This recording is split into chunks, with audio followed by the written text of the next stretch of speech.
കുട്ടുമക്കുട്ടു. കുട്ടുമക്കുട്ടുവോ? അല്ല, ചുക്കുമിഠായി. ഇതെന്താ ചിക്കുമിഠായി ഒക്കെ ആയിട്ട്? ഇന്ന് നിന്റെ പിറന്നാളാണോ? അല്ല, ഇന്ന് നമ്മുടെ കോളേജിലെ അവസാനത്തെ ദിവസമല്ലേ. ഇന്ന് ആ ഭഗീരഥൻ പിള്ളയുടെ കവിതാലാപനമുണ്ട്. കൂവി കൂവി നമ്മുടെ യൂപ്പാട് വറും. അപ്പൊ കഴിക്കാനാണ് ഇത്. ഈ സുശീലാദേവി പി കെയുടെ ഓരോ കാമടികൾ സിരിച്ച് സിരിച്ച് മണ്ണും കപ്പയും. മണ്ണും കപ്പയുമോ? അല്ല, സിരിച്ച് സിരിച്ച് മരിക്കുമെന്ന്.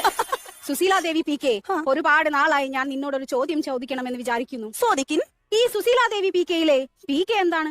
അതറിയില്ലേ? ഇല്ല. പി കെ എന്നാൽ പണക്കാരുടെ കൊട്ടാരം. അല്ല സാരദാ, നിന്റെ പിറകിൽ ആരാ? അതല്ല, നിന്റെ പിറകിൽ ഇനീഷ്യൽ ആയിട്ട് ഒന്നുമില്ലേ? ഒന്നുമില്ല. സുശീലയ്ക്ക് വേണമെങ്കിൽ എന്നെ സാരദ ഓവി എന്ന് വിളിക്കാം. എന്താണ് സാരദാ ഓവി? സാരദ ഓല വീട്. ഞങ്ങളൊക്കെ പാവങ്ങളല്ലേ സുശീലെ? ഓഹോ, അങ്ങനെയാണെങ്കിൽ എന്റെ വീട്ടിൽ AC ഉണ്ട്. അങ്ങനെയെങ്കിൽ എന്റെ വീട്ടിൽ BC ഉണ്ട്. എന്താണ് BC? ഭയങ്കര ചൂട്. ഓഹോ, അങ്ങനെയാണെങ്കിൽ എന്റെ അച്ഛൻ തീവണ്ടി ആഫീസിലാണ്. എന്റെ അച്ഛനും വണ്ടി ആഫീസിൽ തന്നെ. തീവണ്ടി ആഫീസിലോ? അല്ല, കശുവണ്ടി ആഫീസിൽ. അതും ഒരു ആഫീസല്ലേ? ഈ സാരദാ ഓവിയുടെ ഓരോ തമാശകൾ. അങ്ങനെ കളിച്ചും ചിറിച്ചും വർഷങ്ങൾ കടന്നു പോയത് അറിഞ്ഞില്ല. അതെ, ഇതുപോലെ തന്നെ SSLCക്ക് പഠിക്കുമ്പോൾ 3 വർഷങ്ങൾ കടന്നുപോയത് ഞാനും അറിഞ്ഞില്ല. SSLC എന്ന് പറയുന്നത് ആകെ ഒരു വർഷമല്ലേ ഉള്ളൂ. അന്ന് ഞാനൊരു ത്രിവത്സര ഡിപ്ലോമ എടുത്തിരുന്നു. എന്നാലും തോറ്റു തുന്നമ്പാടി തൊപ്പിയിട്ടെന്ന് പറയാൻ മടിക്കല്ലേ സാറതെ.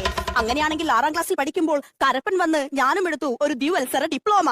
അപ്പോൾ നീയും തോറ്റിരുന്നല്ലേ?